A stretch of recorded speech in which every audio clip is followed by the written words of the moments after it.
ফেলে দেওয়া বর্জ্য দিয়ে রং বেরঙের পোশাক বানিয়ে র্যাম্প মাতিয়ে সকলের মন জয় করলেন নির্মল বন্ধুর সাথীরা। আরো ভালো করে বললে বলা যায়, বাংলার 121টি পৌরসভার মধ্যে একমাত্র বসিরহাট পৌরসভায় বাড়ি বাড়ি থেকে সংগ্রহ করা কঠিন বর্জ্য পদার্থ প্রসেসিং এর মাধ্যমে পরিবেশ বান্ধব হিসেবে প্রথম এই শিরোপা এনেছে দিল্লি থেকে। রাজ্যের এতগুলো পৌরসভার মধ্যে মাত্র 3টি পৌরসভা ভারতের মানচিত্রে স্থান করে নিয়েছে বর্জ্য পদার্থগুলিকে প্রসেসিং এর মাধ্যমে নতুন কিছু করবার ব্যাপারে পথ দেখানোর জন্য। কেননা তারা পরিবেশকে বাঁচানোর সংকল্প নিয়েছে এবং সেসবকে দারুণভাবে কাজে লাগিয়েছে।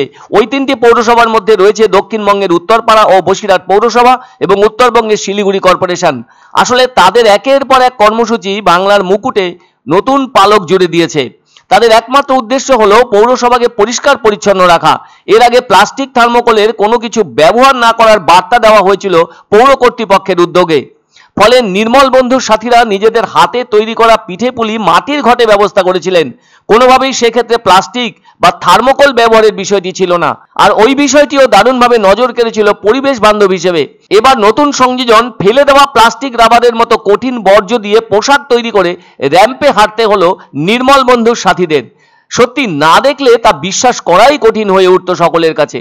নিজেদের হাতে তৈরি করা পোশাক পরে যেভাবে পেশাদার মডেলদের মতো করে ফ্যাশন শো করে সমাজের বুকে দৃষ্টান্ত রাখলেন ওই নির্মল বন্ধুর সাথীরা, তা তো যথেষ্ট মনে রাখার মতো ব্যাপার। কেননা ওই নির্মল বন্ধুর সাথী হলেন ওয়ার্ড ভিত্তিক নির্মল বন্ধুদের সঙ্গের একজন কর্মী। তিনি নির্মল বন্ধুদের সঙ্গে ময়লা ফেলার গাড়ির সাথে বাড়ি বাড়ি গিয়ে সচেতনতার কাজ করে থাকেন। এদের কাজ হলো বিভিন্ন অংশে পরিচ্ছন্নতা ও স্বাস্থ্য সচেতনতার কাজ করা এবং বাড়ি বাড়ি গিয়ে সচেতনতার পাঠ দেওয়া। আবার ওইসব নির্মল বন্ধু ও নির্মল সাথীরা স্টেট আরবান ডেভেলপমেন্ট এজেন্সির অধীনস্থ কর্মী। বিভিন্ন পুরসভাতেই ওয়ার্ড ভিত্তিক নির্মল বন্ধুদের সাথে একজন করে নির্মল সাথী রয়েছেন। রাজ্যের ভেতর 121টি পৌরসভাতেই কম বেশি করে রয়েছে নির্মল বন্ধু সাথী। তবে এবার র্যাম্পে হেঁটে তারা চমক সৃষ্টি করলেন। এরাই তো প্রতিদিন সকালবেলা হলেই বিভিন্ন ওয়ার্ডের বাড়ির সামনে এসে হয় বাঁশি বাজিয়ে নয়তো ঘন্টা বাজিয়ে, আবার কোথাও কোথাও সাউন্ড সিস্টেমের মাধ্যমে আবর্জনা দেবার জন্য জানানোর দায়িত্ব পালন করে থাকেন। আর তারাই এবার দেখিয়ে দিলেন বাড়ি বাড়ি থেকে সংগৃহীত বর্জ্য কিভাবে কাজে লাগানো যায়। ফ্যাশন শো এর জন্য পোশাক তৈরি হয়েছে ওই সমস্ত সংগৃহীত বর্জ্য দিয়ে। এও যেন এক নতুন দিশা। পাশাপাশি এ ধরনের কাজকে এখনো যারা বাঁকা চোখে দেখেন তাদেরকেও বুঝিয়ে দিলেন যে কোনো কাজই ছোট নয়। এটাও এক ধরনের শিল্পকলা বা সংস্কৃতি যা সমাজের কাছে দৃষ্টান্ত হিসেবে জায়গা পেয়েছে। এ ধরনের কর্মসূচি তারা লাগাতার চালিয়ে যাবেন বলে জানালেন।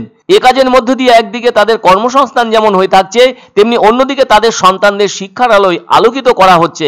বসিরহাট পৌরসভার চেয়ারপারসন অদিতি মিত্র রায়চৌধুরী, সলিড ওয়েস্ট ম্যানেজমেন্টের নোডাল অফিসার ভবতোষ দাস সহ অন্যান্য কর্মকর্তারা বর্জ্য দিয়ে পোশাক তৈরি করে এদিন 17 জন নির্মল বন্ধু সাথীকে মডেলদের অনুকরণে মঞ্চে ক্যাটওয়াক করালেন, যা সত্যি একটা দৃষ্টান্ত হয়ে থাকলো। কিন্তু আমাদের কাছে ওয়েস্ট বলে জিনিসটা নেই। আমরা প্রত্যেকটা ওয়েস্ট দিয়ে কিছু কিছু জিনিস বানিয়েছি। আজকে যে ড্রেসগুলো আমরা তৈরি করেছি প্রত্যেকটা সাথী, সেটা কিন্তু ওয়েস্টেরই একটা ভাগ দেখালাম যে এগুলোকে ওয়েস্টের বলা যাচ্ছে না। আমরা যে আজকে র্যাম্প শোটা করেছি, আজকে আপনাদের মনেই হবে না যে এটা কোনো ওয়েস্ট দিয়ে ড্রেস বানানো। আমরা সুন্দর ফ্যাশন শো একটা মডেল করলাম এবং সুন্দরভাবে সেই ওয়েস্টগুলোকে ইউজ করেছি। এক অন্য অনুভূতির স্পর্শ পাওয়া যায় রয়কো ব্র্যান্ডের গেঞ্জি ও জাঙ্গিয়ায়। তাই ছোট বড় সবার পছন্দ রয়কো গেঞ্জি ও জাঙ্গিয়া। প্রস্তুতকারক জয়মনি হুঁশিয়ারি, কলকাতা। পছন্দসই সেরা খাবার খেতে হলে সোজা চলে আসুন রুচিসম্মত আধুনিক মানের রেস্টুরেন্ট রাজদরবারে। কেননা এখানেই আপনারা পাবেন ভোজনের রাজকীয় অনুভূতি। শুধু পুজোর সময়ই নয়, সারা বছরই রকমারি খাবার সরবরাহ করাই এই রেস্টুরেন্টের আভিজাত্য। আমাদের ঠিকানা রাজদরবার, রাহুতবাড়ি, বাবুপাড়া, জলপাইগুড়ি।